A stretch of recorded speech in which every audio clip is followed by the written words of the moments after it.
저는 대학교를 다닐 때 자주 캠퍼스에서 복음을 전했습니다. 벤치에 혼자 앉아 있는 학생들을 보면 이제 가서 제 소개를 하고 그리고 사용리를 가지고 복음을 전했습니다.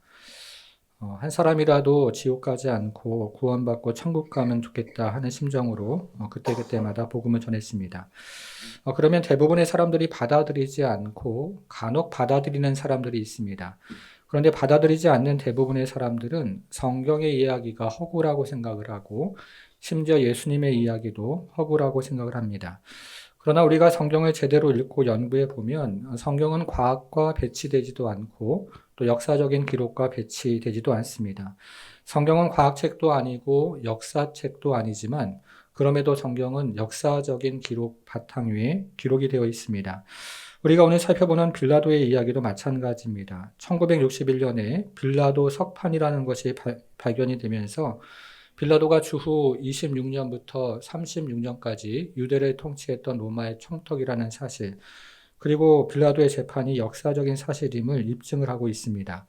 그래서 우리는 빌라도의 재판을 두 번에 걸쳐서 살펴보기를 원하는데요. 오늘은 빌라도의 제1차 재판을 함께 생각해 보기를 원합니다. 유대 당국자들이 예수님을 빌라도의 관정으로 끌고 온 시간은 6월절 새벽이었습니다. 그런데 유대인들의 율법에 의하면 6월절 기간 동안에 이방인의 집에 들어가는 것은 부정한 일이었기 때문에 예수님을 고발한 유대 당국자들은 율법상의 정결을 유지하기 위해서 빌라도의 관정 안으로 들어가지 않았습니다. 그래서 빌라도는 관정 밖으로 나와서 그곳에 모여있는 유대인들을 신문하기를 시작합니다. 빌라도는 관정 밖에서는 유대인들을 신문하고 다시 관정 안으로 들어와서 예수님을 신문하는 재판이 시작이 된 것이죠. 이처럼 빌라도의 재판은 관정 안과 밖에서 이루어지는 예수님에 대한 재판으로 진행이 됩니다. 자, 그래서 먼저 관정 밖에서 어떤 일이 일어나는지를 생각을 해보겠습니다. 빌라도는 먼저 관정 밖으로 나가서 유대인들을 신문했는데요. 29절부터 31절에 그 내용이 나와 있습니다. 다시 한번 읽어보겠습니다. 29절부터 31절을 읽어보겠습니다. 시작. 그러므로 빌라도가 밖으로 나가서 그들에게 말하되 너희가 무슨 일로 이 사람을 고발하느냐 대답하여 이르되 이 사람이 행악자가 아니었더라면 우리가 당신에게 넘기지 아니하였겠나이다. 빌라도가 이르되 너희가 그를 데려다가 너희 법대로 재판하라. 유대인들이 이르되 우리에게는 사람을 죽이는 권한이 없나이다. 빌라도는 유대 당국자들이 무슨 일로 예수님을 고발하는지를 그 이후로 어느 정도 알고 있었습니다. 불과 몇 시간 전에 유다가 로마 군대를 데리고 예수님을 겟세마네 동산에서 붙잡았는데요. 빌라도의 허락이 없이는 로마 군대를 동원할 수 없었기 때문에 빌라도에게 그 이유를 말했을 것이고, 그래서 빌라도는 예수님에 대한 재판에 대한 유대인들이 고소하는 이유를 어느 정도 알고 있었던 것입니다. 그래서 유대 당국자들은 예수님의 재판과 관련해서 빌라도가 자신들의 결정을 그대로 재가를 하고 다른 이의를 제기하지 않을 것이라고 예상을 했습니다. 그런데 빌라도가 유대인들에게 예수님을 고발한 이유를 묻는 것은 자신이 직접 예수를 다시 신문하겠다는 의지가 담겨 있는 것이었습니다. 유대 당국자들의 재판 결과를 그대로 인정해서 십자가형을 하겠다는 뜻이 아니고 이 사안을 새롭게 검토하겠다는 의지가 빌라도에게는 있었던 것입니다. 이것을 깨달은 유대 당국자들은 심기가 매우 불편해졌죠. 그래서 오만하게 대답을 합니다. 이 사람이 범죄자가 아니었더라면 총독에게 넘겼겠습니까? 라고 오만하게 대답을 했던 것입니다. 이 같은 오만한 대답을 듣고 빌라도는 화가 났습니다. 그래서 유대 당국자들에게 너희 법대로 재판하라 라고 응수를 합니다.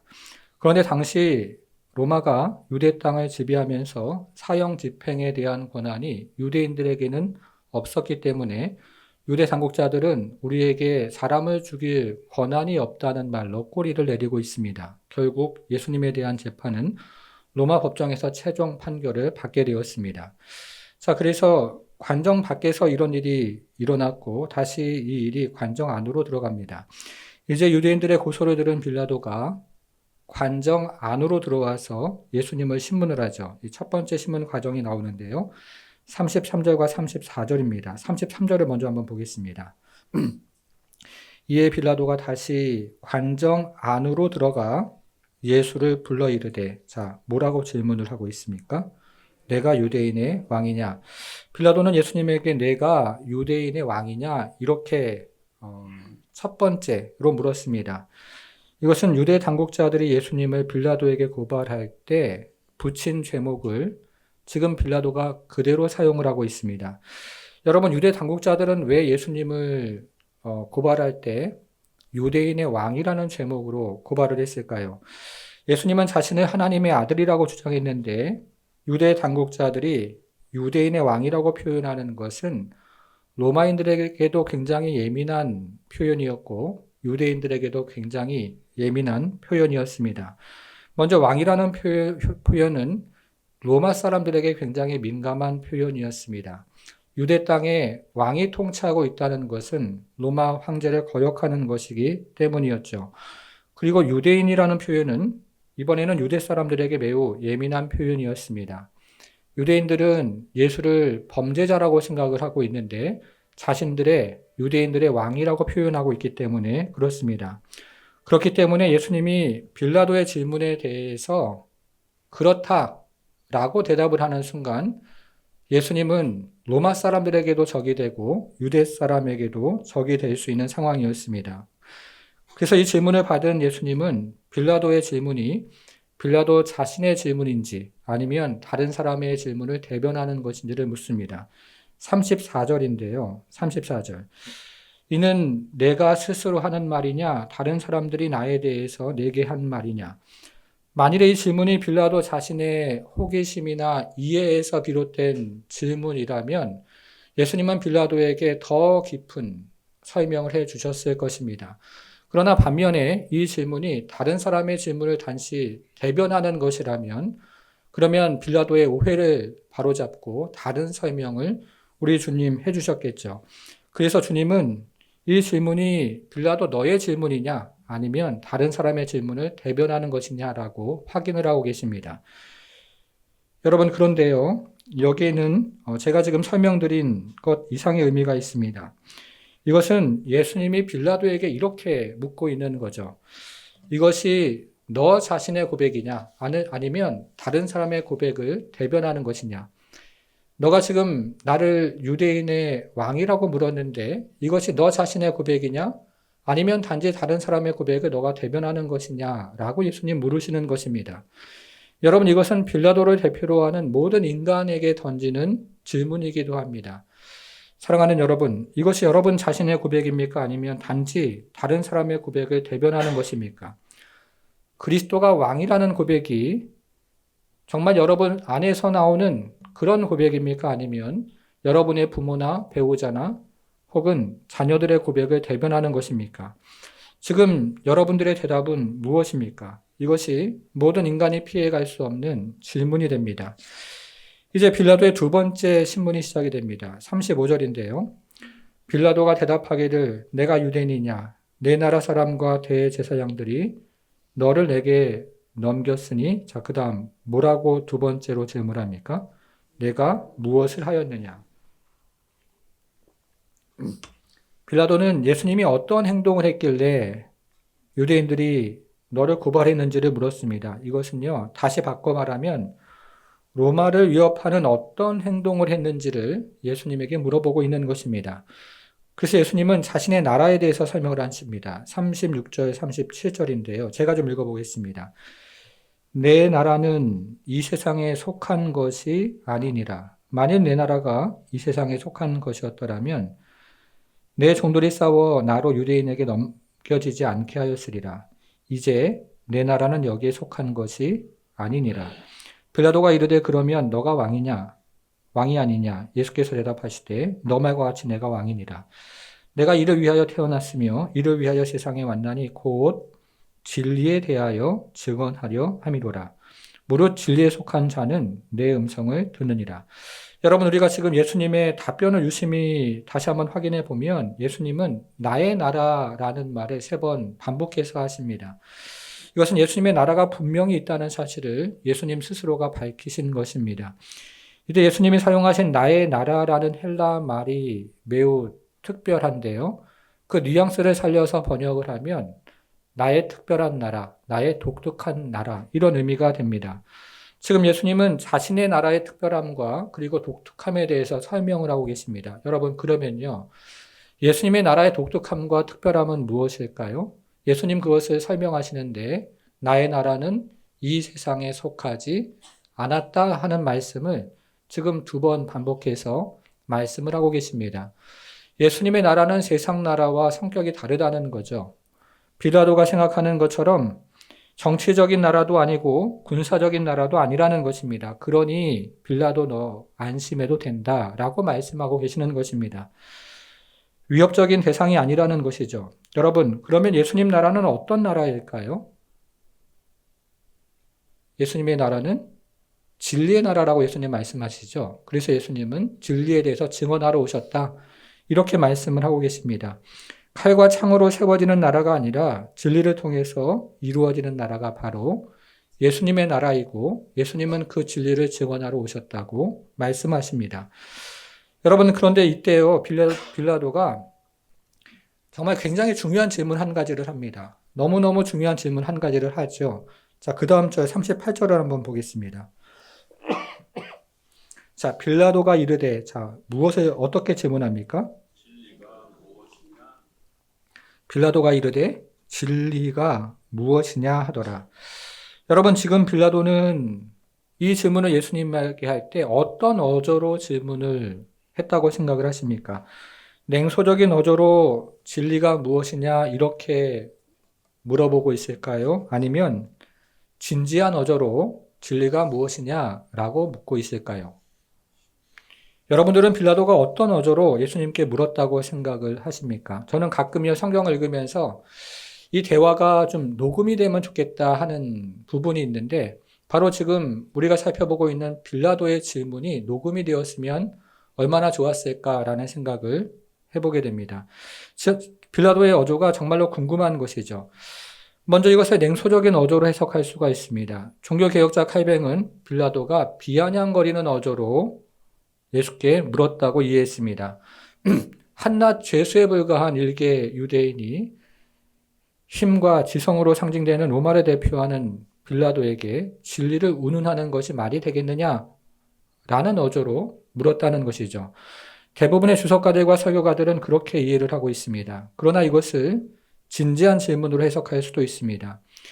예수님과 빌라도의 대화가 진행이 되면서 빌라도가 그 안에서 어떤 사실들을 깨닫고 구도자의 심정으로 진지하게 예수님께 진리가 무엇인지를 물었을 수도 있다는 것이죠.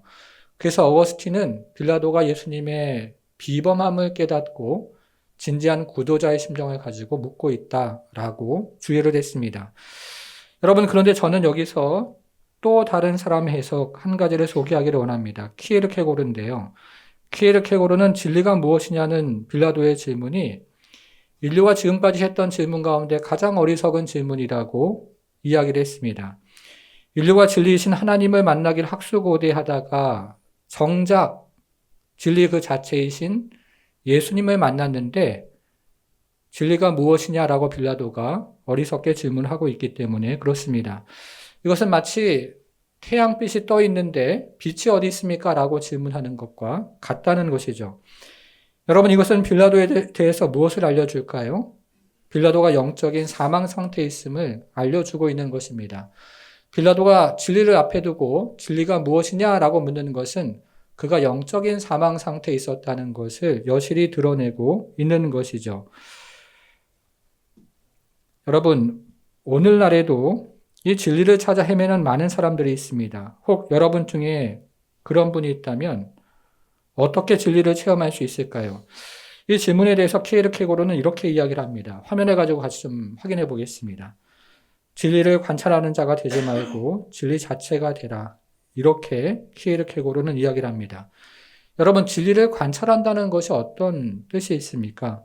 진리를 관찰한다는 것은 진리가 쇠창살 안에 갇혀 있다는 것을 전제로 하고 있는 것이죠. 예를 들어서요, 제가 오늘 설교를 하는데 설교 주제가 선교라고 생각을 해보겠습니다.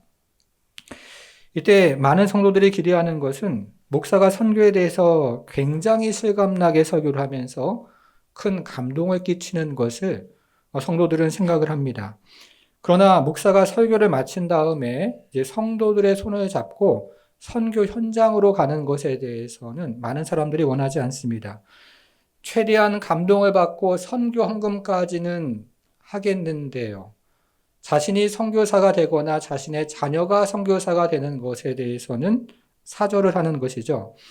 이런 것이 바로 키에르케고르가 말한 진리를 관찰한다는 말의 의미가 되는 거죠. 여러분, 이것이 저 같은 목사에게 어떻게 적용이 될까요? 키에르케고르는 목사들에게 연극 배우와 같은 연기자가 되지 말 것에 대해서 경고합니다. 연기자라는 것은요, 최대한 실감나게 연기를 해서 관객들에게 감동을 끼치는 사람인데요. 설교자는 연기자가 아니라는 것입니다. 설교자가 설교를 하면서 자신의 삶이 설교자도 변화가 되는 것이 중요한 것이지, 성도들에게 설교를 잘해서 감동을 끼치는 것이 더 중요한 것은 아니라는 뜻입니다. 설교자는 진리를 관찰하는 사람이 아니고 설교자도 역시 진리 자체가 되어 가야 한다고 말하는 거죠. 저와 같은 목회자들에게 하는 이야기입니다. 성도들도 마찬가지입니다. 예배를 마치고 나가면 이제 은혜 받았다고 하시는 분들이 간혹 계세요. 예배를 드리면서도 아무런 감동을 받지 못하고 여전히 무표정한 표정과 그리고 단단한 자세로 나가시는 분들에 비하면 얼마나 감사한 일인지 모르겠습니다. 그런데요, 삶의 변화가 없음에도 은혜를 받았다고 말하는 것은 그것은 진짜 은혜가 아닐 수도 있다는 것입니다. 그것은 단지 배우가 실감나게 앞에서 하는 연기를 보고 그 연기에 감동된 관객의 반응일 수가 있다는 것이죠. 여러분, 그런 점에서 제가 종종 기회가 있을 때마다 말씀드리는 것이 있는데요. 그것은 다른 교회 유튜브 설교나 TV 설교를 가급적이면 시청하지 않았으면 좋겠다 하는 말씀입니다. 저의 설교만 들어야 한다는 독단적인 말씀을 드리는 것이 아니고 오늘날 성도들이 유튜브 설교나 TV 설교를 그냥 켜놓고 들으면서 관객으로 전락하기 때문에 그렇습니다. 저는 일주일에 설교 한 편을 묵상하고 그리고 그것을 적용하는 것도 참 벅차다는 생각을 하는데요. 설교 2편, 3편을 듣고 소화하는 것은 관객일 때만 가능한 것입니다. 우리가 진리를 관찰하는 자가 되지 말고 진리 자체가 되려면 한 편의 설교를 곱씹고 또 곱씹고 또 곱씹고 내 것으로 만들 때야 가능한 일이죠. 그래야 지식이 아니라 진리가 내 안에 깨달아지고 그 진리를 느끼게 되고 그 진리를 따라 살아가게 되는 그런 성도가 되는 것이죠. 성도 여러분, 진리가 무엇일까요? 이것은 인류가 가지고 있는 가장 큰 질문이기도 합니다. 우리도 해야 하는 질문이기도 하고요. 제가 어느 날 설교를 준비하면서 AI에게 물어보니까요. 이렇게 대답을 하는데요. 보편적이고 불변하는 참된 이치나 원칙이라고 AI가 저에게 대답을 해 주었습니다. 시공간을 초월해서 변하지 않고 모든 사람에게 적용되는 불변하는 원칙이라고 말을 했습니다. 그러면 여러분, 예수님을 그런 면에서 이런 AI의 정의에 따라서 진리라고 이야기할 수 있을까요? 저는 지금부터 예수님에 대한 이야기를 조금만 더 확인해 보겠습니다. 요한복음 13장 1절 말씀인데요. 같이 좀 읽어보겠습니다. 화면에 있습니다. 같이 읽을게요. 시작. 6월절 전에 예수께서 자기가 세상을 떠나 아버지께로 돌아가실 때가 이른 줄 아시고 세상에 있는 자기 사람들을 사랑하시되 끝까지 사랑하시니라. 여러분 기억나십니까? 이제 예수님께서 고별 설교를 하시는데요. 이 고별 설교의 제목은 끝까지 사랑하시니라 였습니다. 그날 저녁 제자들은 이 예수님의 설교를 듣고 큰 감동과 은혜를 받았습니다. 그리고 예수님은 이 설교를 마치고 몇 시간 후에 제자들을 데리고 겟세마네 동산으로 가셨죠. 그리고 유다가 군대를 데리고 와서 예수님을 붙잡아 갑니다. 이때 이것을 아시고 예수님이 그 무리를 앞으로 나가서 누구를 찾느냐고 물으십니다. 그때 무리들이 나사렛 예수라고 대답을 합니다. 예수님께서 한 걸음 더 나아가셔서 내가 그다라고 대답하십니다. 그때 굉장히 신기한 일이 벌어졌습니다. 마치 예수님의 손에서 장풍이라도 나가는 것처럼 군인들이 일순간에 쓰러졌습니다. 예수님은 공생의 기간에 신적인 능력을 사용해서 사람을 제압한 유일한 사건이었습니다. 여러분, 그런데 잠시 후에 예수님이 이 기적을 행하신 이유가 드러나죠. 너희가 찾는 사람이 나니까 제자들이 가는 것을 그대로 허용해라 라고 명하십니다. 예수님은 겟셋마네 동산에 있는 그 못난 제자들이 지금 나아갈 수 있는 탈출구를 열어주고 계시는 것이죠. 예수님은 제자들을 한 명도 잃지 않고 마지막까지 보호하십니다. 사랑하시되 끝까지 사랑하시는 거죠. 그리고 예수님은 잠시 후에 대제사장 안나스 앞으로 가서 재판을 받으십니다. 우리가 지난주에 살펴보았는데요. 이 재판 이야기 앞과 뒤에 베드로가 예수님을 부인하는 이야기가 나옵니다. 이런 것을 샌드위치 구조라고 했는데요. 그 핵심이 되는 이야기는 가운데 이야기이기 때문에 베드로에 대한 이야기가 아니라 예수님에 대한 이야기라고 했습니다. 베드로의 부인이 강조가 되는 것이 아니라 예수님의 사랑과 은혜가 강조되는 것이죠.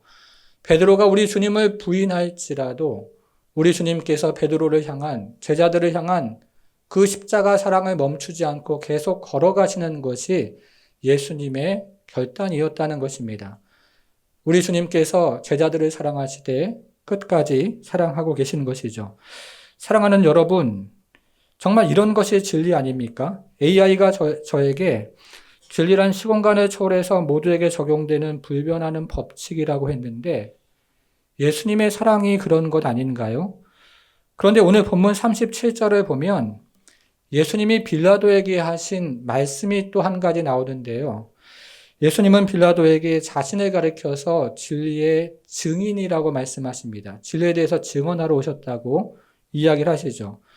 저는 이 말씀이 처음에는 잘 이해가 되지 않았습니다. 왜냐하면 요한복음 14장 6절에 보면 내가 곧 길이요? 뭐죠? 예수님 자신이 진리라고 말씀하셨기 때문이죠. 그런데 지금 예수님이 하신 말씀은 자신의 진리가 아니고 그 진리의 증인일 뿐이다 라는 말씀처럼 들립니다. 이에 대해서 키에르케고르는 이렇게 우리에게 설명을 합니다. 증인과 진리의 관계는 결코 분리될 수 없고 오히려 같아야 한다는 것을 교훈하기 위함입니다. 이렇게 설명을 해요. 다시 한번요. 증인과 진리는 분리될 수가 없고 하나, 같아야 한다는 사실을 교훈하기 위해서 우리 주님께서 그렇게 말씀하시는 것입니다. 여러분, 증인이 뭐죠? 증인. 세상 법정에서 증인은 자신이 보고 들은 것을 그대로 말하는 사람이 증인입니다. 그러나 예수님의 증인이 된다는 것은 전혀 다른 차원의 이야기죠. 예수님의 증인이 된다는 것은 자신이 증언하는 예수님처럼 되는 것을 예수님의 증인이라고 얘기하죠.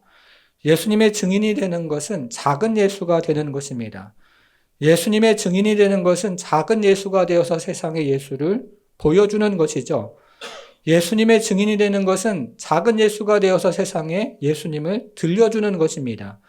예수님의 증인이 되는 것은 작은 예수가 되어서 세상에 예수님을 나타내는 것입니다. 그 사람을 보면 예수가 보이는 것이 바로 예수님의 증인이 되는 것이죠. 여러분, 그런데 하나도 손해보지 않고 어떻게 증인이 되겠습니까? 하나도 희생하지 않고 어떻게 증인이 됩니까? 내 주장 그리고 내 생각 하나도 양보하지 않고 어떻게 증인이 됩니까? 주님의 말씀처럼 살아보지 않고 어떻게 진리를 깨달을 수 있고 어떻게 그 진리를 느끼고 체험하며 살아갈 수가 있겠습니까? 우리는 진리를 관찰하는 자가 되지 말고 진리 자체가 되어야 하는 것이죠. 여러분, 예수님은 어떠하셨을까요? 오늘 본 마지막 이야기를 살펴보겠습니다.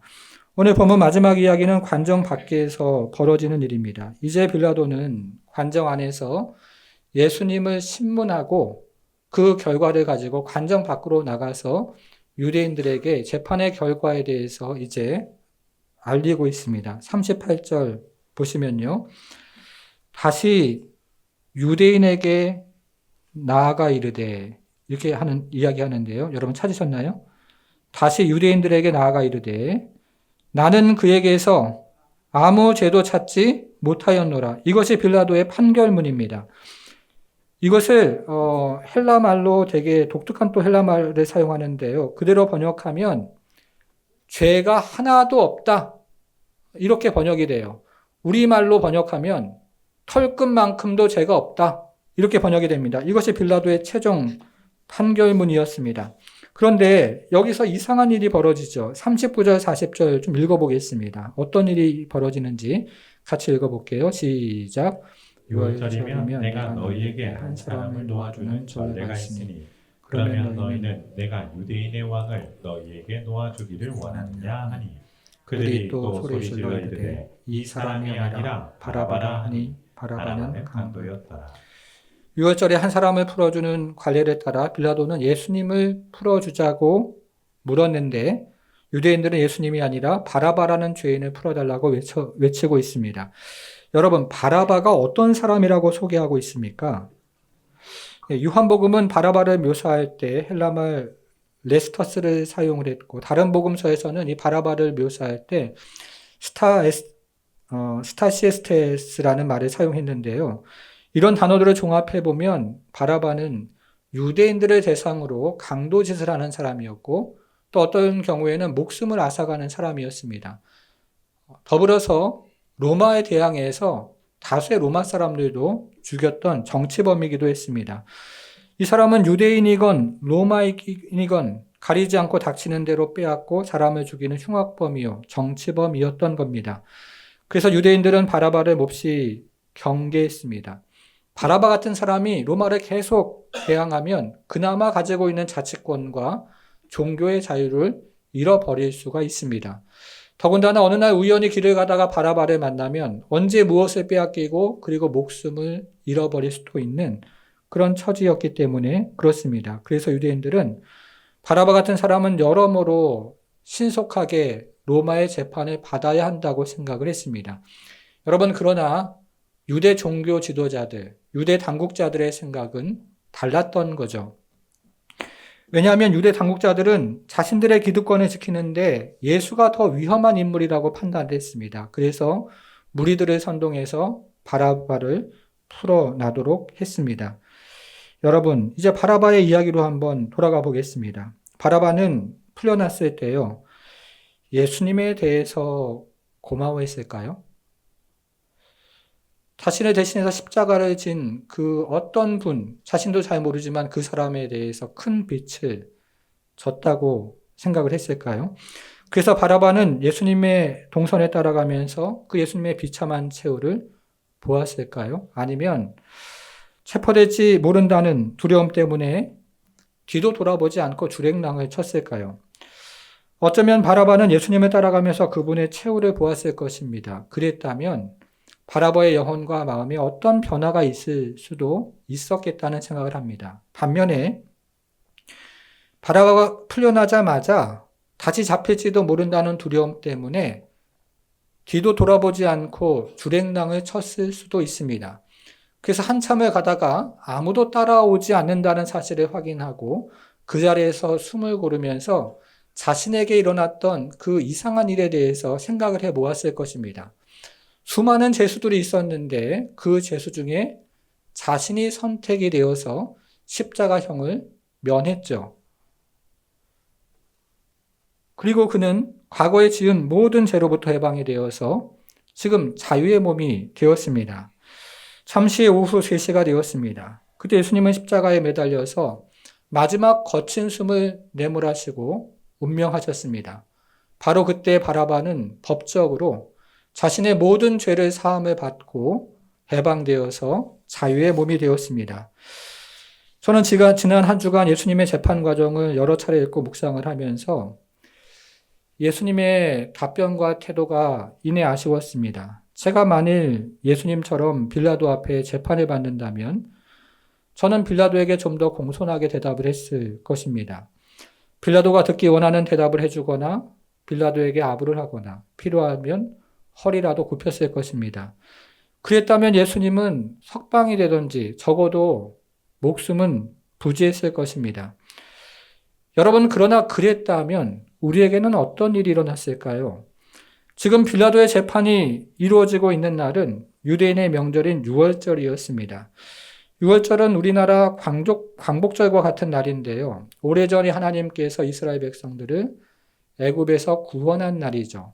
그래서 이 날이 되면 유대인들은 선지자들의 예언대로 메시아가 와서 자신들을 구원해 줄 것을 고대하고 있었습니다. 바로 그날이었습니다. 바로 그날에 사람들이 전혀 예상하지 못한 방식으로 구원이 이루어지고 있습니다.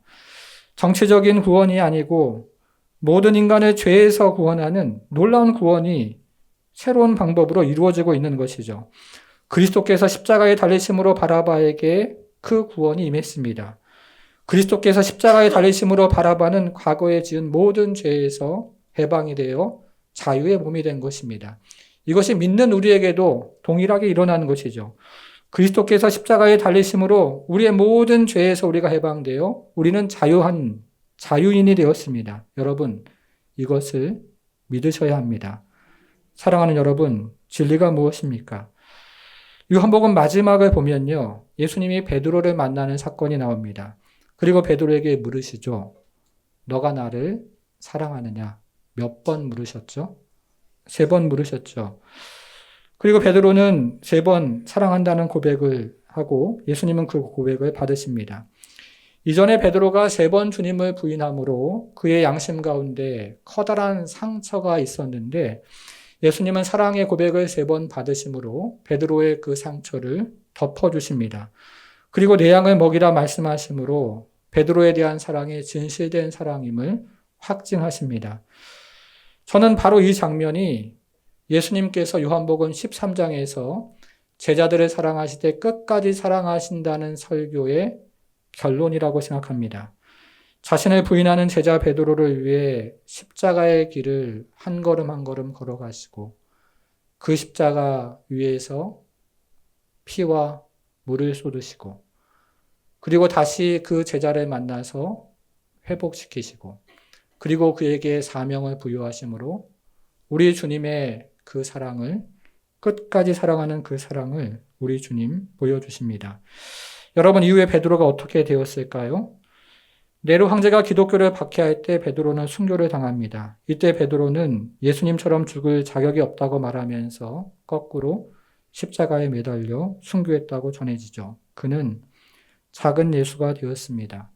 진리를 관찰하는 자가 아니라 진리 그 자체가 되어갔던 겁니다. 사랑하는 여러분, 식상한 이야기지만 1년이 참 빠릅니다. 앞으로 나이가 들어가면서 더 빨라진다고 하죠. 그런데 저는 앞으로 더 실감나게 설교하는 연기자가 되지 않으면 좋겠습니다. 삶이 변하는 설교자가 되었으면 좋겠습니다. 그리고 여러분들도 작은 예수가 되셨으면 좋겠습니다. 세상의 예수를 보여주는 그 작은 예수, 신앙을 과시하고 종교를 과시하고 그리고 자기 힘과 능력을 과시하는 사람 말고 이 세상에 예수를 보여주고 예수를 들려주고 그 예수를 나타내는 작은 예수가 되었으면 좋겠습니다. 그래서 세상의 진리가 무엇이냐고 물었을 때 우리의 삶을 열어 보이면서 우리 주님을 보여주는 그런 공동체가 되기를 주님의 이름으로 축원합니다. 사랑하는 여러분, 올해 우리에게 주시는 마지막 메시지는 진리입니다. 진리. 여러분, 그런데 이 자리에서 예배를 10년, 20년 드려도 관객으로 앉아있고 소비자로 앉아있으면 정말 그 진리를 깨닫지도 못하고 그 진리를 체험하지도 못합니다. 이런 사람이 되어야 하고 저런 사람이 되어야 한다는 그런 많은 생각과 말들이 있지만 여전히 진리 앞에서 그 진리를 따라 걸어가지 않으면 그 진리를 체험하지 못하고 느끼지도 못하고 여전히 어둠 가운데 거하는 사람이 된다는 것입니다. 그것은 예배자도 아니고 그리고 제자도 아닙니다. 사랑하는 여러분, 올해 마지막 우리에게 주시는 말씀은 다시 주님의 제자가 되라는 것입니다. 자신의 소견을 내려놓고 형제자매를 섬기는 제자, 자신이 손해를 보고 희생을 하며 이웃을 섬기는 제자, 자신을 부인하며 십자가를 지고 가는 예수님의 제자, 그 제자가 되라고 말씀하십니다. 성령께서 주시는 마음에 따라 들은 말씀을 쫓아 우리가 함께 그리스도의 진실한 제자 되기를 위해서 기도하기를 원합니다. 기도하겠습니다. 하나님 아버지, 올 한 해를 돌아보고 또 우리가 살아온 인생을 돌아보게 됩니다.